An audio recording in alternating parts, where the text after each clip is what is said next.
Hey team, you've heard me talk a bit about Balaji Srinivasan on this channel before. In short, I think the guy is a rare genius. He might be a time traveler sent back to save us all from ourselves. And this perhaps time traveler has written a new book that went up for pre-sale last Saturday, March 19th. The book is called The Network State: How to Start a New Country, which at first may sound a bit like a wildly ambitious title, but it may be more feasible and necessary than you'd historically think. Let's jump in and take a look. First, a bit more about Balaji. He's reached a level of tech celebrity on Twitter that people tend to use just the one name, Balaji, like you would with Madonna or Sting or Cher or Beck. Balaji grew up in Long Island, attended Stanford, and along with a stint at Andreessen Horowitz, has founded and sold several companies, including genetic testing startup Counsel, acquired by Myriad Genetics in 2018, Teleport, helping remote workers find the ideal place to live, acquired by Topia in 2017, and Earn.com, initially a Bitcoin mining startup, later pivoting to tasks and communication with crypto micropayments, acquired by Coinbase in 2018. It looks like 2017 and 2018 were very good years for Balaji. That Coinbase acquisition turned into Coinbase Earn, a very successful initiative from Coinbase, and Balaji became the CTO for a while before leaving the company in 2019. Now, this is already an incredible lineup of achievements, but this is where the legend of Balaji as a maybe time traveler really starts, because he was one of the very first people in the Western world to say loudly and unequivocally that the flu raging in China at the end of 2019 would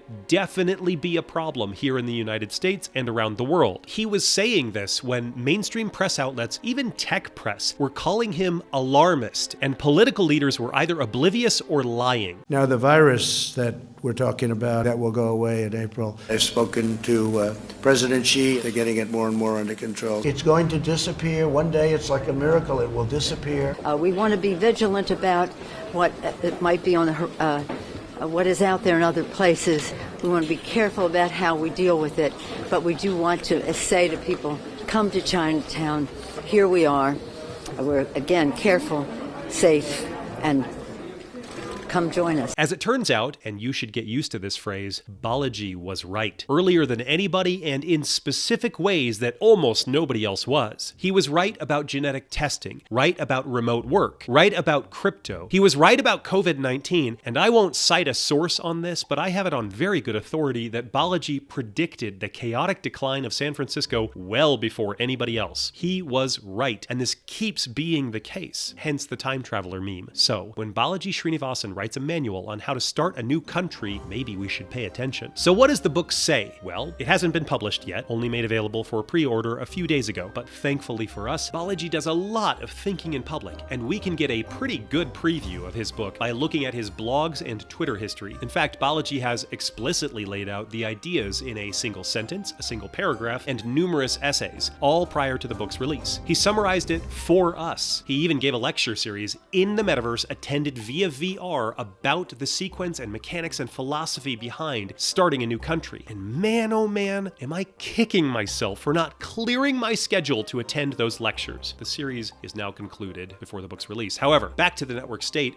According to Balaji himself, a network state is a social network with an agreed upon leader, an integrated cryptocurrency, a definite purpose, a sense of national consciousness, and a plan to crowdfund territory. Okay, let's dive deeper on that. Balaji's basic premise isn't all that different than somebody we talked about on this channel recently. Hedge fund manager and founder Ray Dalio believes the United States is in an unstoppable decline, and the rule of the US as the de facto superpower of the world is coming to a close. Balaji agrees, for all of the reasons we discussed in that prior video. Quote, America and the West writ broadly are in relative decline from an economic, military, demographic, and political standpoint. Where Dalio differs from Balaji is his view on what comes next. Where Dalio assumes the ascent of China and by extension the Communist Party, Balaji presents alternatives. And for me personally, this is very important, like really important for freedom and human progress and the long-term advancement of our species. Elon Musk wants to take humankind to Mars and the stars, but we're never going to get there if we keep operating under existing political structures, which are both failing their own people and crumbling under their own weight. Look at the last couple years. How sustainable do you think this all is? And do you see any trends to say say things are becoming more tranquil or stable. If we're going to make it out of this mess we call modernity, we're going to need many different experiments at improving human living, not one monolithic, politically controlled, singular, nationalistic party vision that largely centers on acquiring and maintaining power.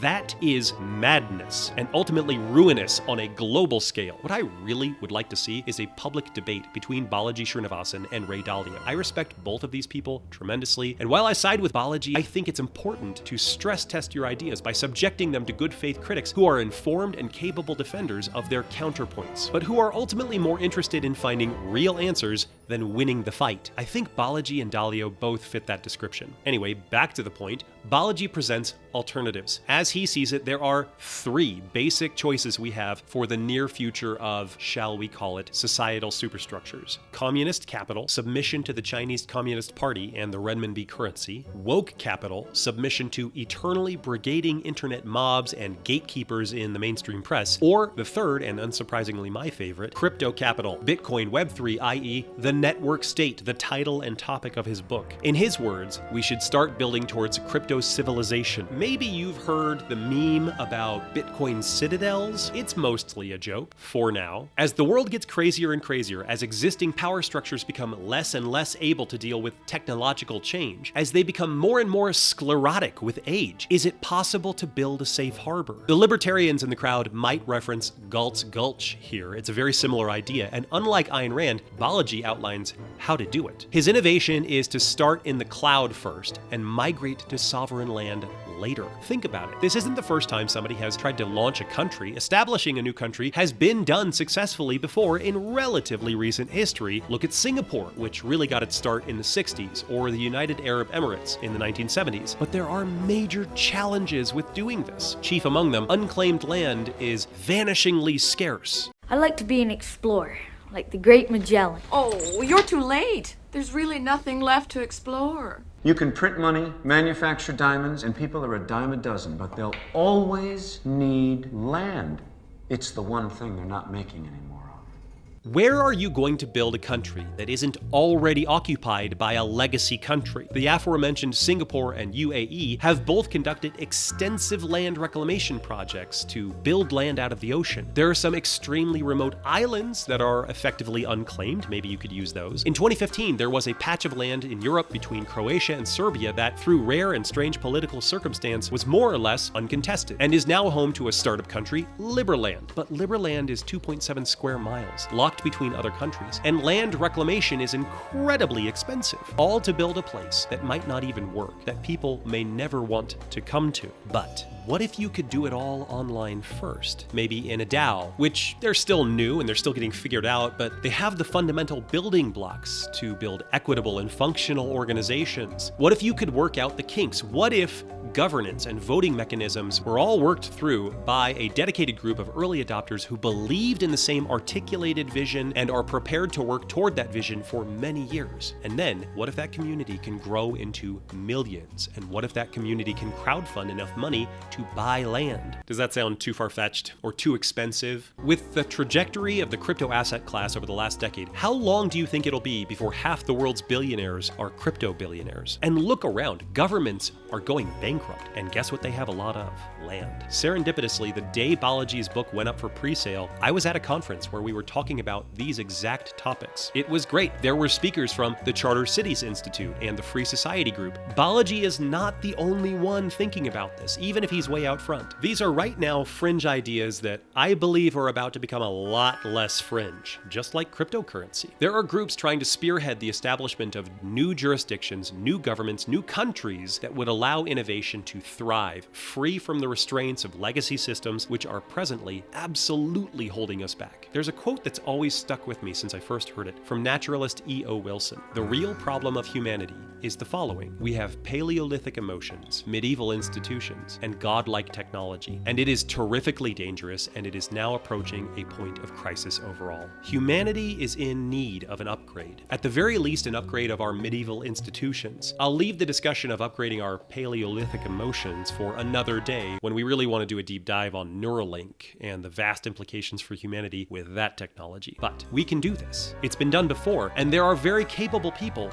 ready to help forge the way. Let's start new countries, or many new cyber countries, each with their own set of stated values, with their own governance structures, with their ideals set out front, and let's see which ones work. That was the idea in the United States, after all. Each state a laboratory of democracy. Let's build them online first, as DAOs, then crowdfund land, then build genuine, real-deal new societies, a complete reimagining of the nation state. I'm excited to read Balaji's book, and I'll let you know what I find. That's it, team. What do you think? Is this insane, or absolutely necessary, or both? Also, do you like this big idea stuff? I obviously do. This is like a view from space, but do we want to get down to more fundamental crypto concepts? Let me know down in the comments, and we will discuss it all in a future video. Thanks, team.